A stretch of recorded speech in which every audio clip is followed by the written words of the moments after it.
জয় গুরু। এখন ইষ্ট প্রসঙ্গ করার জন্য আহ্বান জানাই শ্রদ্ধেয় প্রসূন চৌধুরী দাদাকে। দাদা জয় গুরু। জয় গুরু, জয় গুরু। দাদা আপনি 25 মিনিট বলুন দাদা। পরম প্রেমায় শ্রী শ্রী ঠাকুরের শ্রীচরণে আমার প্রণাম। পরমারাধ্য জগজ্জননী পরম পূজ্যপাদ শ্রী চরণে আমার প্রণাম। পরম পূজ্যপাদ শ্রী শ্রী আচার্যদেবের শ্রীচরণে আমার প্রণাম। আজকের এই সৎসঙ্গে উপস্থিত সকল ইষ্টপ্রাণ দাদা এবং মায়েরা, সকলকে আমার আন্তরিক জয় গুরু। গতদিন যখন এখানে আলোচনা করেছিলাম, তারপরে আলাপনীতে বহু মানুষই বলছিলেন যে সত্যানুসরণের বিষয়গুলোকে নিয়ে আলোচনা করতে। এখন সত্যানুসরণের বিষয়গুলো তো নিয়ে ওইভাবে আলোচনা করা তো একটা বড় ব্যাপার। আর দ্বিতীয়ত হচ্ছে, কোনো একটি বিষয় নিয়ে আলোচনা করতে গেলে আলোচনার থেকেও বেশি ভালো যেটা হয় সেটা হচ্ছে কোনো একটি বিষয়ে কেউ প্রশ্ন করলেন, তারপরে সেই বিষয়টার উপর উত্তর দেওয়া হলো, সেটা বরঞ্চ অনেক বেশি ফলপ্রসূ হয়। তো কন্টিনিউয়াসলি একটা বিষয়ের উপরে এরকম ধরাটা আধ ঘন্টা বা 25 মিনিট, এটা একটা করলে করা যাবে, কিন্তু সেটা হয়তো অনেকটা লেন্দি হয়ে যাবে এবং সঠিক অর্থে বুঝতে একটু অসুবিধা হবে আর কি। তবুও যেহেতু আপনারা বলেছিলেন, আমি একদম সত্যানুসরণের প্রথম যে জায়গাটা রয়েছে, যে ভারতের অবনতি, ডিজেনারেশন তখন থেকে আরম্ভ হয়েছে, যখন থেকে ভারতবাসীর কাছে অমূর্ত ভগবান অসীম হয়ে উঠেছে। ঋষি বাদ দিয়ে ঋষিবাদের উপাসনা আরম্ভ হয়েছে। ঋষি বাদ দিয়ে ঋষিবাদের উপাসনা আরম্ভ হয়েছে। ভারত যদি ভবিষ্যৎ কল্যাণকে আবাহন করতে চাও, তবে সম্প্রদায়গত বিরোধ ভুলে জগতের পূর্ব গুরুদের প্রতি শ্রদ্ধা সম্পন্ন হও, আর তোমার মূর্ত ও জীবন্ত গুরু বা ভগবানে আসক্ত হও, আর তাঁদেরই স্বীকার করো যারা তাঁকে ভালোবাসে, কারণ পূর্ববর্তীকে অধিকার করিয়াই পরবর্তীর আবির্ভাব। এই একটা ঠাকুরের যে একটা বাণী রয়েছে, এই একটা বাণীর উপরেই অন্তত পক্ষে একটা ছোট চটি বই হয়ে যাবে মানে আলোচনা করতে গেলে। কারণ প্রতিটি জায়গাতেই রয়েছে, প্রতিটি জায়গারই ব্যাখ্যা রয়েছে। ঠাকুর এত ছোট্টর মধ্যে বলে দিয়ে গেছেন, কারণ তিনি বিশ্ব ব্রহ্মাণ্ডের স্রষ্টা, কিন্তু এর প্রতিটি বিষয়কে যদি অনুধাবন করতে যাওয়া যায়, তাহলে এর প্রত্যেকটি জায়গাতেই তার ব্যাখ্যা রয়েছে। এখন ব্যাপারটা হচ্ছে যে ভারতের অবনতি যখন থেকে আরম্ভ হয়েছে, যখন থেকে ভারতবাসীর কাছে অমূর্ত ভগবান অসীম হয়ে উঠেছে, ঋষিবাদ দিয়ে ঋষিবাদের উপাসনা আরম্ভ হয়েছে। তো এই যে এটার জন্য বলে রাখা ভালো যে তিনি যে এই যে ছোট্ট এই সত্যানুসরণ এর মধ্যে যে এই কথাটাকে বলেছেন, এর মধ্যে তার সমস্ত কথা রয়েছে। যেমন ভাগবত গীতার মধ্যে তার যে বিশাল যে তার সমস্ত কথা রয়েছে, আমরা কি করি সেই জায়গা থেকে কি করি যে এই যদা যদা হি ধর্মস্য গ্লানির্ভবতি ভারত, হয়তো এই কথাটাকে আমরা সর্বাধিক ভাবে প্রচারিত এবং মনে করি। কিন্তু ঘটনাটা কি হচ্ছে, এর মধ্যেও তার সব কথাই রয়েছে। যেমন সত্যানুসরণের এই একটি বাণীর মধ্যেও তার সব কথা রয়েছে, এখানেও তাই, মানে ভগবত গীতার মধ্যেও তাই। এবার ব্যাপারটা হচ্ছে কি, যে ঠাকুর এই যে বলছেন যে ভারতের অবনতি তখন থেকে আরম্ভ হয়েছে, এটা হচ্ছে কি তার সাবধান বাণী। যখন থেকে ঋষিবাদ দিয়ে ঋষিবাদের উপাসনা আরম্ভ হয়েছে, এই সাবধান বাণীটা আমরা হিন্দিতে চেতাবনী বলি। তো এটা হুঁশিয়ারি আর কি, এটা যে মানব জাতির উদ্দেশ্যে তিনি একটা হুঁশিয়ারি দিলেন।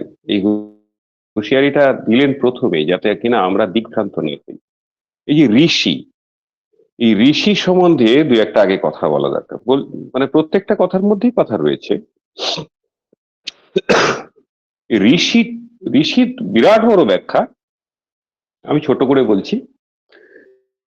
যে ঋষি হচ্ছেন, তিনি হচ্ছেন দ্রষ্টা পুরুষ, আর এই দ্রষ্টা পুরুষই হচ্ছেন তিনি হচ্ছেন পথপ্রদর্শক এবং সমাজে সর্বময় নিয়ন্ত্রক। তিনি ঋষি।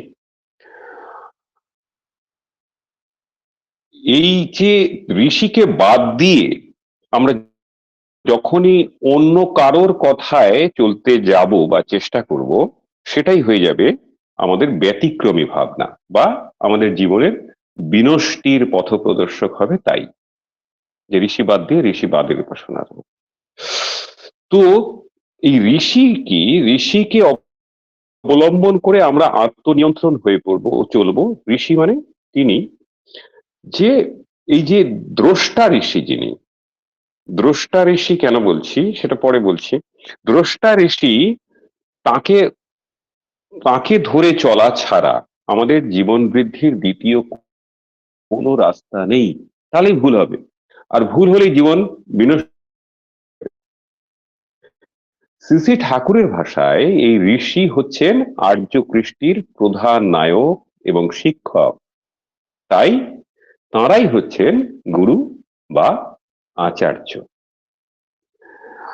অতএব এই যে আগত যে ঋষির যে অনুগত হয়ে আর্য কৃষ্টির অনুসারী হয়ে চলতে অভ্যস্ত হওয়া, আর গুরু গর্বে গর্বান্বিত হয়ে জগৎকে তাঁরই অনুযায়ী চলতে অনুপ্রাণিত করা, এছাড়া আর কোনো রাস্তা নাই। তাহলে এই যে তাঁতে মানে আর্য কৃষ্টির অনুসারী হয়ে গুরুতে গর্বিত হয়ে চলতে শেখা, দ্যাট ইজ যজন, ওটা হচ্ছে যজন। আর তার এই আমি হয়ে উঠে জগৎকে সেই অনুযায়ী চলতে অনুপ্রাণিত করা, এটা হচ্ছে যাজন। আর ঠাকুর বলছেন এছাড়া আর কোনো রাস্তা নাই। তাহলে প্রথমটা হতে হবে, তবে দ্বিতীয়টা আসবে। তাহলে ঋষি কিন্তু হচ্ছেন গুরু, অর্থাৎ আচার্য। তিনি এই দ্রষ্টা পুরুষ, ওই জন্যই বলেছিলাম যে তিনি যা করে জেনেছেন, দেখেছেন, তাই তিনি বলেছেন। তাই তিনি হচ্ছেন গুরু অথবা আচার্য। যে যুগে তিনি এই মর্তে অবতরণ করছেন, লোক কল্যাণের জন্য বিভিন্ন রকম শিক্ষা দিচ্ছেন, সেই যুগের তিনি লোক শিক্ষক, যার জন্যই তাকে যুগ পুরুষোত্তম বলছি। তিনি নিজে আচরণ সিদ্ধ, তাই তিনি আচরণ করে মানুষকে শিক্ষা দিতে পারেন, তাই তিনি আচার্য।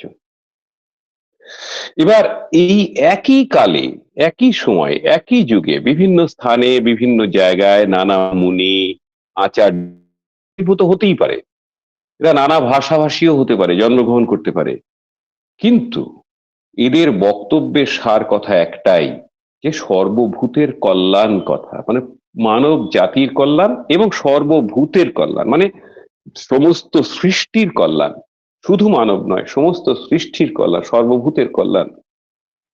তাহলে প্রকৃত তত্ত্বজ্ঞ বা জ্ঞানী এরাই, আর এরাই একমাত্র এই কার্যটা যথেষ্ট দক্ষতার সঙ্গে পালন করতে পারেন। এই যে ঋষি, এই ঋষিরাই হচ্ছেন কৃষ্টির ধারক, এবং এরাই যুগে যুগে পূজা পেয়েছেন। তাই শ্রী ঠাকুর এদেরকে কি বলেছেন, যে লোকগুরু বা আচার্য।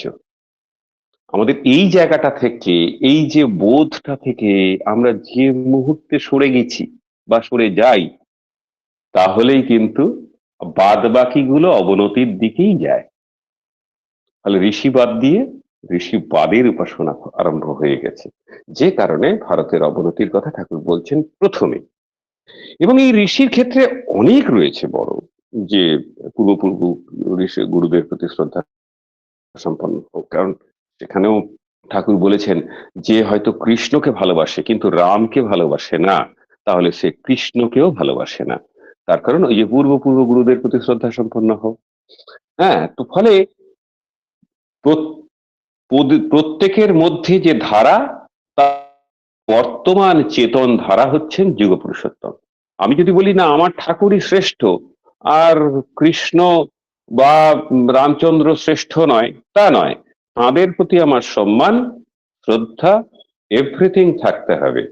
তা না হলে আমি সম্পূর্ণ হতে পারবো না। আমি যদি বলি যে ঠাকুর এটা বলেছেন এটাই সই, তার জন্যই এই তাঁদের, যেমন জেসাসের কথা, হযরত রসুলের কথা, ভগবান বুদ্ধের কথা, শ্রীকৃষ্ণের কথা, শ্রীরামচন্দ্রের কথা, যা যা সঠিকভাবে রয়েছে সেগুলো জানা আবশ্যক। তবেই আমি ঠাকুরকে ভাবে জানতে পারবো। তবে ওই যে যে তাকে অনুসরণ করে তদনুগামী হয়ে আমি চলতে পারবো, সেটা হচ্ছে যজন। যজন মানে আমি ওই ঠাকুরকে দীক্ষা নিলাম আর দুম করে যাজন করতে বেরিয়ে গেলাম, এরকম নয়। ঠাকুরের ব্যাখ্যায় কোথাও নেই, যার জন্য সত্যানুসরণের প্রথম জায়গাটাতেই রয়েছে। ফলে এই যে ঠাকুরের বিজ্ঞানটা, এই আর্য কৃষ্টির কথা তিনি বলছেন, ধারক বাহকের কথা, এই ঋষিরাই একমাত্র ধারক বাহক, আর তিনিই সদ্গুরু, আর তিনিই লোকগুরু, তিনিই পুরুষোত্তম, তিনিই আচার্য। এখন আমরা কি করছি, আমরা এখান থেকে কিছু কাটছাট করে করে নিচ্ছি। কাটছাট করে ফলের কি হচ্ছে, যে ভারতবর্ষ, ভারতবর্ষ মানে কি, আমরা বাদ দিয়ে তো আর ভারতবর্ষ নেই, মানুষ বাদ দিয়ে তো আর ভারতবর্ষ নয়, মানুষ নিয়েই ভারতবর্ষ। তাই মানুষ বিনষ্টির পথে যাচ্ছে। আমরা সৎসঙ্গে গুরু ভাইরা হয়েও গুরু মানে তারাই সঠিক পথে চলছি না, ঠাকুরের এই প্রথম বাণীটাই মানছি না, পুরো সত্যানুসরণ করতে পরে ঢুকবো, মানে পরে আমরা যাব। যার জন্য ঠাকুর প্রথমে এই কথা বললেন। তাহলে ঋষি কি হলেন, যে তিনি মন্ত্রদ্রষ্টা ব্যক্তি। যে ব্যক্তির মধ্যে যাবতীয় ব্যক্তিত্ব রয়েছে, তার জন্যই কিন্তু এই যে বলছি, তিনিই যোগ পুরুষোত্তম, তিনি হচ্ছেন আচার্য, তিনিই গুরু, তিনিই সদ্গুরু।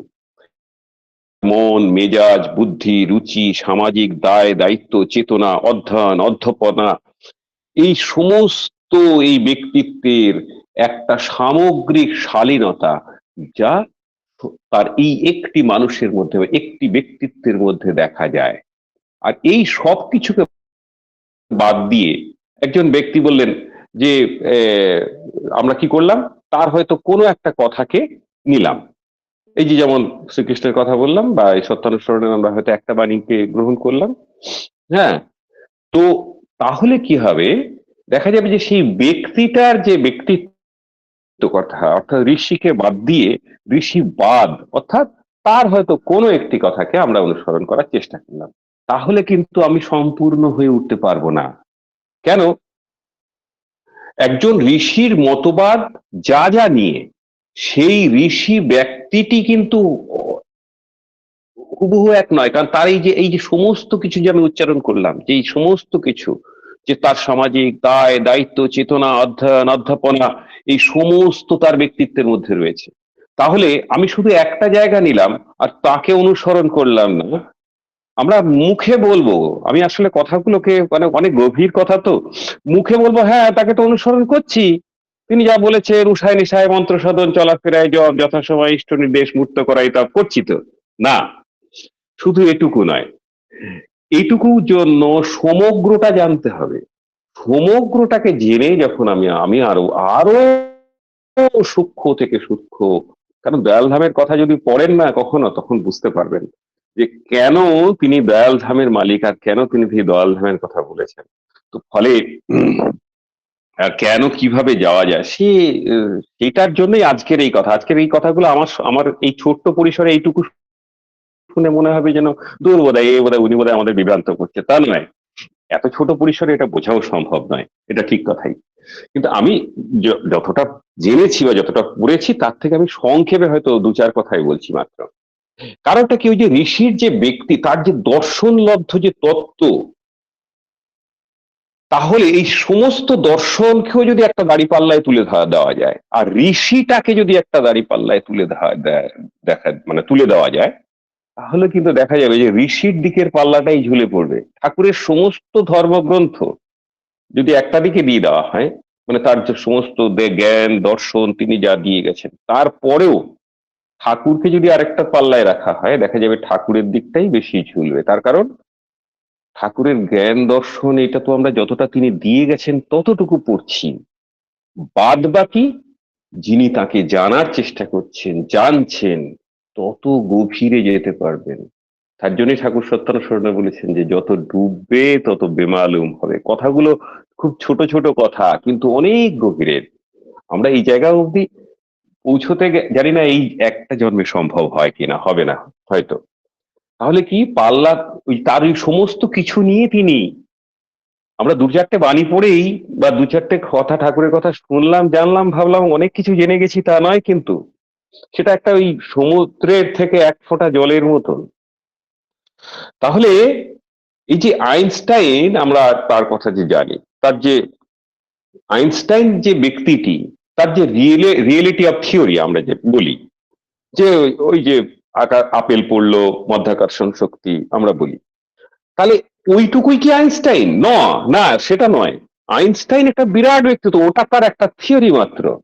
ঠিক ঠাকুরের ক্ষেত্রেও তাই, যে ঠাকুরও তিনি কিন্তু বিশাল, বিরাট, অসীম, অনন্ত।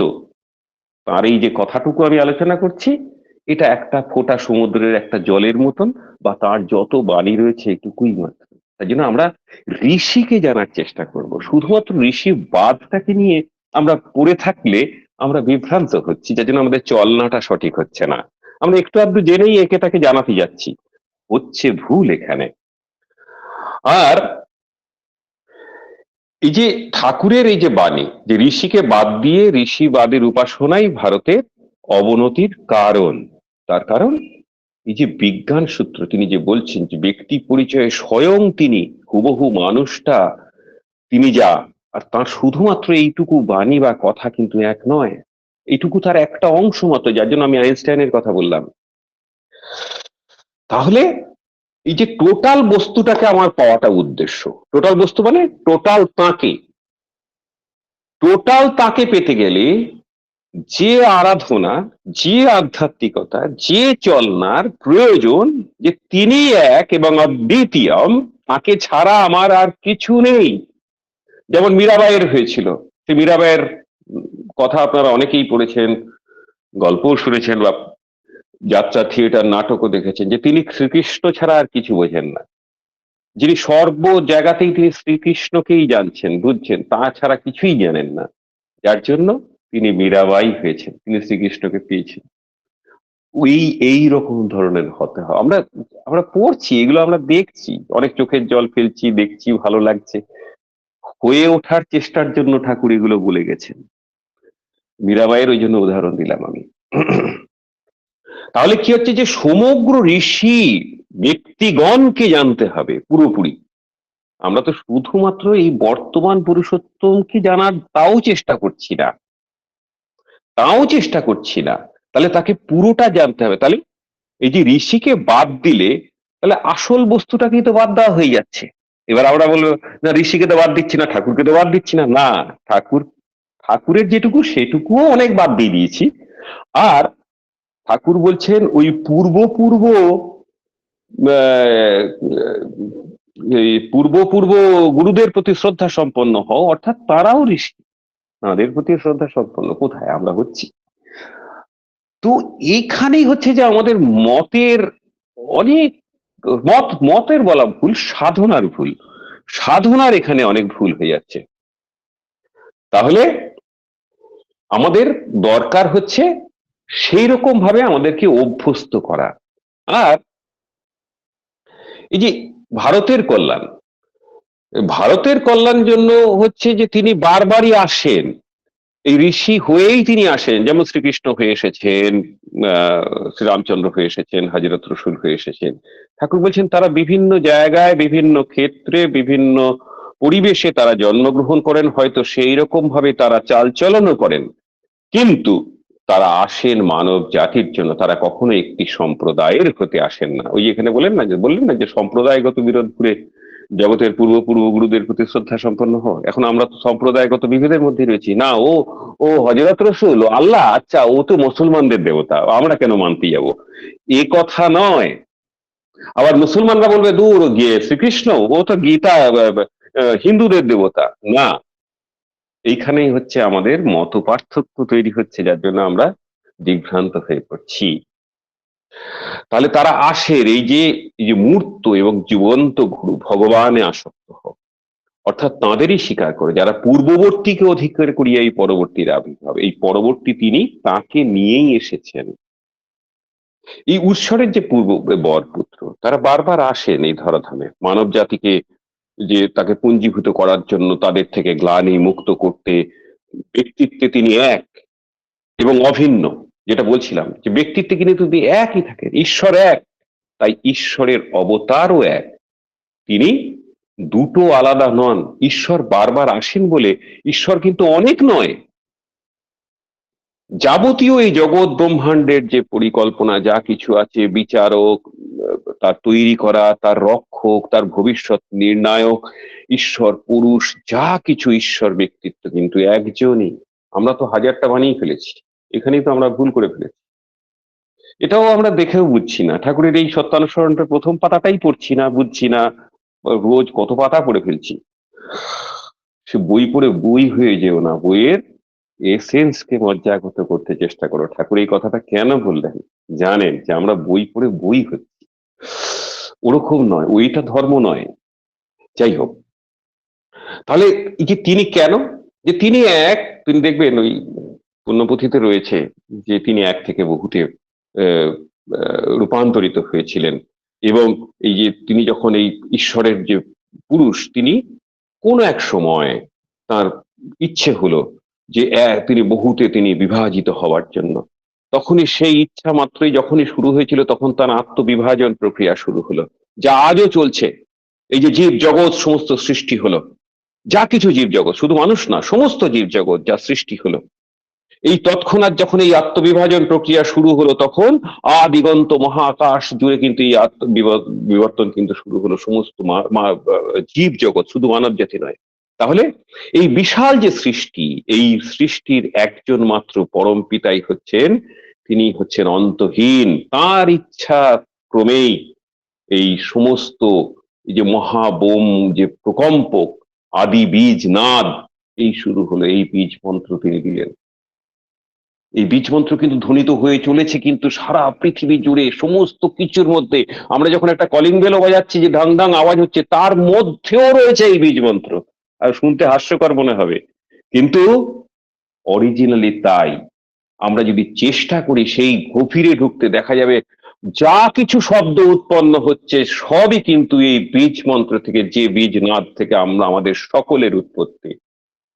এটা অনেক গভীরের কথা, এটা অনেক গভীরের। এটা বুঝতে গেলে আমাদের হয়তো কয়েকটা জন্ম পার হবে, কিন্তু এটাই বাস্তব। তার কারণ যখনই একটা কোনো কিছু সৃষ্টি হচ্ছে তখন একটা যে নাদ সৃষ্টি হলো। তো যাই হোক, এখন বোধহয় সময় হয়ে গেছে মনে হয়। তো ব্যাপারটা হচ্ছে না যে এই দাদা, যে আরো 10 মিনিট বলুন দাদা, আবার 10 মিনিট বলুন দাদা, কোনো অসুবিধা নেই।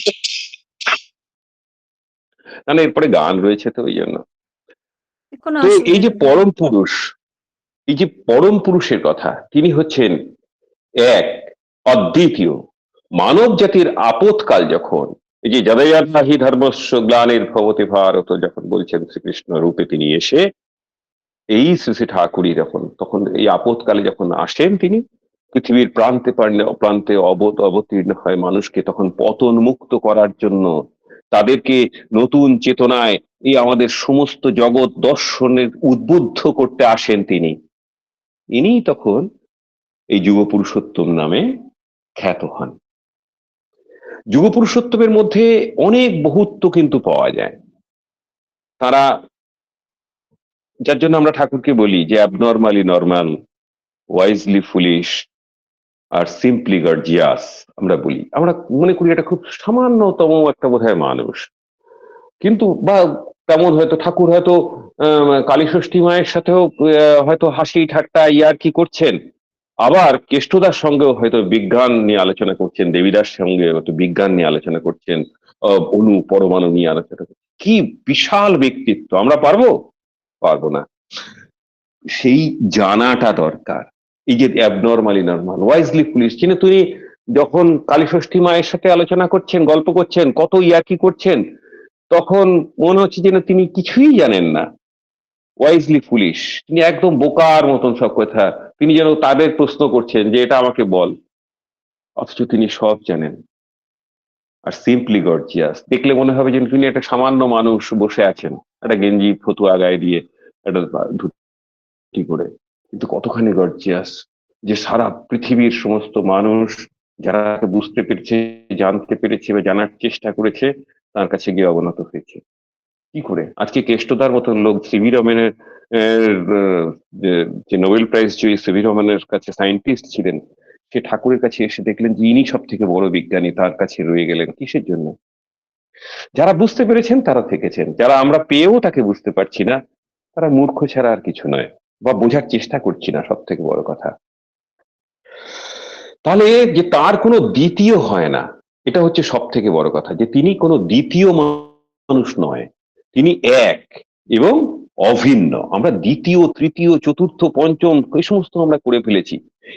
করলে হবে না, আমরাই নিজেদের দিগ্ভ্রান্ত হয়ে পড়ছি। আর তাহলে এই তাকে যদি আমাদের তাকে যদি মানতে হয়, তাহলে কি করতে হবে, যে এর সাথে আমাদের যেটা স্মরণ রাখতে হবে, যে সেটা হচ্ছে কি, যে যাকে তারা ভালোবাসে, যাকে তারা ভালোবাসো, কারণ পূর্ববর্তীকে অধিকার করে পরবর্তীর আবির্ভাব, এই আক্ষেপ বাণী আমরা তা শুনেছি। তাহলে কি হচ্ছে, আমরা বিকৃত ভাবে পুরুষোত্তমের আদর্শকে প্রতিষ্ঠা করতে আমরা জনমানসে পারছি না। কেন পারছি না? কারণ নিজে করছি না। আর নিজে করছি না বলে তিনি বারবার বলছেন যে পঞ্চরবহি, সপ্তর্চি, এটা হচ্ছে আর্য কৃষ্টির মেরুদণ্ড। যে আর্য কৃষ্টির কথা আমি একদম প্রথম বলে গিয়েছি, এগুলো রোজ স্মরণ করতে হয়। স্মরণ করা মানে শুধু চিন্তা করা নয়, কর্মে সেটা করা। আলোচনা প্রসঙ্গের 14 নম্বর খণ্ডে রয়েছে এটা। তাহলে প্রত্যেকেরই এই পঞ্চরবহি বা পঞ্চাগ্নি এগুলো স্বীকার করতে হবে। সপ্তর্চি করা দরকার। দেখবেন আমাদের পুরনো প্রার্থনার বইয়ে রয়েছে পঞ্চরবহি সপ্তর্চির কথা। তাহলে কিন্তু আমরা কিন্তু হিন্দু বা মানুষ বলতে পারবো। আমাদের তো সম্প্রদায়গত বৃহত্ব তিনি ভুলতেই বলেছেন, মানে বাদ দিতে বলেছেন, এটা তো তিনি রাখেনই। তাহলে পঞ্চরবহি যেমন প্রত্যেক হিন্দুর স্বীকার্য গ্রহণীয়, আবার সপ্তর্চিও তেমন প্রতি মানবের অনুসরণীয় এবং পালনীয় তিনি বলছেন। পুণ্যপুথির প্রথম খণ্ডে তিনি বলছেন। তাহলে এই পরম পিতার যে একান্ত আবেদন, সেটাকে যদি অগ্রাহ্য করি, আমরা তার আদর্শকে নিত্যদিনের উপাসনা থেকে বহিষ্কার করে রেখেছি, ইষ্ট প্রতিষ্ঠার নামে আমরা নামের অজুহাত দিয়ে বিভিন্ন রকম ভাবে আমরা আমাদেরকে চালিত করছি, বিভিন্ন রকম ভাবে বিকৃত ধারায় আমরা চলার চেষ্টা করছি। তাতে কি হচ্ছে, ওই যেটা হচ্ছে প্রথম, যে ঋষিবাদ দিয়ে ঋষিবাদের উপাসনা আরম্ভ হচ্ছে, যে আমরা মুখে বলছি ঠাকুরের কাজ করতে যাচ্ছি। ঠাকুরের কাজ কি কাজ? কি কাজ? ঠাকুরকেই জানলাম না, তিনি কে জানলাম না। তাহলে তার কাজ কি? তার কাজ হচ্ছে তাকে প্রথম হচ্ছে জানা এবং ভালোবাসা, তাকে জানা এবং ভালোবাসা, এবং তারপরে তার জন্য ঠাকুর কিন্তু তার সাথে যে ধ্যান, যে ধ্যান মানে এক জায়গায় স্থির হয়ে থাকা নয়, ধ্যেয় অর্থাৎ তাকে অনুসরণ করা, অর্থাৎ তিনি যিনি ধ্যেয় পুরুষ, তাকে অনুসরণ করতে করতে চলা। এগুলো আমি একটা একটা কথায় বলছি, একটা একটা কথা এগুলো ঠিক বোঝা সম্ভব না, আমি বুঝতে পারছি, কিন্তু তবু যেহেতু স্বল্প পরিসর, আমি ওই জন্য শুধু জাস্ট সূত্রগুলো ধরিয়ে দিচ্ছি মাত্র। তাহলে গুরু মানেই হচ্ছেন তিনি সদ্গুরু, তিনি হচ্ছেন আচার্য। এটা এর সাথেও রয়েছে ওই এরও ব্যাখ্যা রয়েছে, যে আলোচনা প্রসঙ্গের প্রথম খণ্ডতেই রয়েছে যে তিনি সদ্গুরু, তিনি আচার্য, যে পুরুষ গুরু পুরুষোত্তমী সচ্চিদানন্দের মূর্ত বিগ্রহ, তিনি রূপায়িত ঈশ্বরের প্রেরণা, তিনি আত্মিক শক্তির প্রজ্জ্বল প্রকাশ, অস্থি বৃদ্ধির পরম অমৃত পথ, দুনিয়ার যত ছন্দের মাঝে অন্যই সার্থকতার সার কেন্দ্র তিনি। এটা একদম পরিষ্কার আলোচনা প্রসঙ্গে তিনি বলে দিয়েছেন, যে তাকে ভালোবেসে, যে কথা আমি একটু আগে বলছিলাম, যে তাকে ভালোবেসে তার ইচ্ছা পরিপূরণ করে তদনুগ আত্মনিয়ন্ত্রণে তাঁরই সঙ্গ, সাহচর্য ও সেবার ভিতর দিয়ে মানুষ ঈশ্বর স্পর্শ লাভে ধন্য হয়। এইটা হচ্ছে ঠাকুর আলোচনা প্রসঙ্গের 1 নম্বর খণ্ডে 4/12/1941 সালে বলেছেন। এটা হচ্ছে এতক্ষণ ধরে যে আলোচনা করছিলাম তার সার মর্ম বলা যায় আর কি, যে এখানে পরিষ্কার ঠাকুর এই যেখানটায় বলে দিয়েছেন। এখন আমরা যদি এর পরেও আমরা আমাদের মতন দিগ্ভ্রান্ত ভাবে চলি, তাহলে তো তাকে দোষ দিয়ে লাভ নেই। আমরা যতটুকু করব যেন তিনিই কেন্দ্র, তিনি ছাড়া আমাদের জীবনে আর কোনো কেন্দ্র নেই। সকলের মঙ্গল হোক, কল্যাণ হোক পরম পিতার দয়ায়। জয় গুরু। জয় গুরু দাদা, জয় গুরু। খুব সুন্দর করে আমরা আলোচনা আজকে শুনছিলাম যে সত্যানুসরণ পাঠ থেকে। খুব সুন্দর। প্রথমেই আপনি আরম্ভ করলেন, যেটা সত্যানুসরণ প্রথমেই লেখা আছে, যে ভারতের অবনতি তখন থেকে শুরু হয়েছে যখন ঋষিবাদ দিয়ে ঋষিবাদের উপরে গুরুত্ব দেওয়া হয়েছে। ঋষি মানে দ্রষ্টা পুরুষ বা আচার্য। পূর্বপুরুষকে মানতে হবে। ঋষি তিনি যুগ পুরুষোত্তম। ঋষিকে বাদ দিয়ে তার মতবাদকে অনুসরণ করলে চলবে না। তিনি অনন্ত এবং অসীম। তাই তাকে পেতে গেলে তার সমগ্র পূর্বপুরুষদেরকে আমাদের জানতে হবে। ঈশ্বর এক এবং তার অবতারগণও এক। তিনি সর্বজ্ঞ, তিনি এক এবং অভিন্ন। তাকে জানতে হবে। না হলে আমাদের তার মতবাদগুলো জানলে হবে না। তার বিধিবিধানগুলো তখনই আমরা সঠিকভাবে পালন করতে পারবো যদি তাকে আমরা পুরোপুরি জানতে পারি। খুব সুন্দর করে আলোচনা করলেন। আরো সময় দিলে ভালো হতো।